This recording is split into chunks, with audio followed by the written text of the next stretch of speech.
directe, honnête, authentique.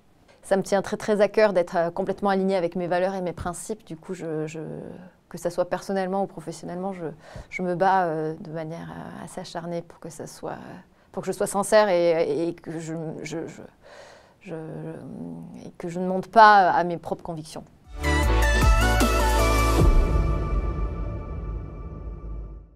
Donc faire partie d'une grande équipe de changement. Quand je dis d'une grande équipe, ce n'est pas au sein de mon entreprise, c'est une grande équipe au sein de la société.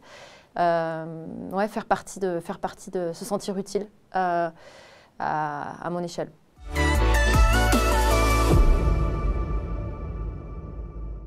Le truc dont je suis le plus fière d'avoir fait ou le plus fière de... Enfin, que je ne regretterai jamais, je pense, c'est le choix de partir vivre en Asie à la base pour pas longtemps, et j'y suis restée donc 7 ans.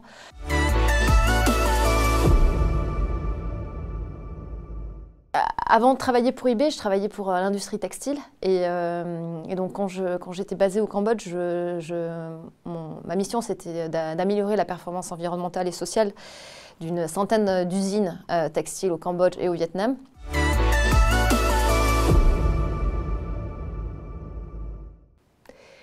Quelqu'un qui m'inspire, mais qui m'inspire parce que je sais que, pour plein de raisons, je ne pourrai jamais... Mais c'est pas mal de gens que je suis qui ont une influence sur les réseaux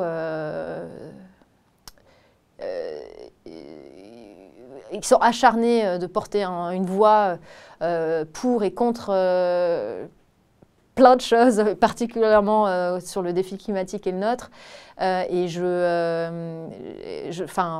peux les nommer, mais c'est des gens qui m'inspirent énormément parce qu'ils lâchent rien.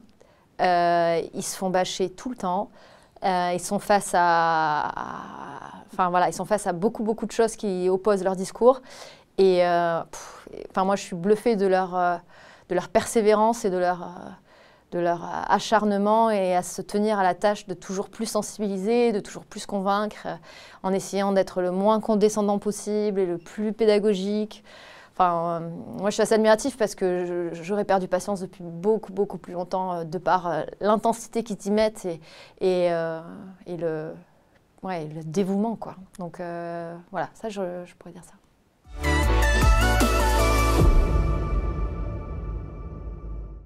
Alors, en un mot, transformation ou évolution.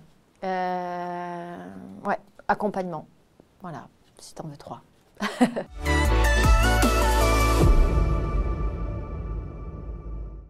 De ne jamais sous-estimer la force que tu peux avoir et ne jamais surtout abandonner. C'est trop simple d'abandonner. C'est trop facile. C'est la zone de confort incroyable. Voilà.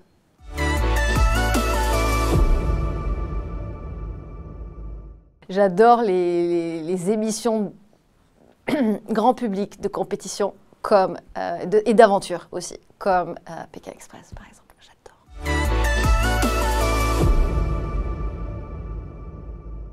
Le combat de surtout jamais abandonner, jamais, de jamais se reposer sur les autres en fait, de se dire que les autres feront le taf, je me repose sur le gouvernement, je me repose sur les entreprises, je me repose sur la Chine, l'Inde, le Danemark. Non, en fait, on se repose sur personne.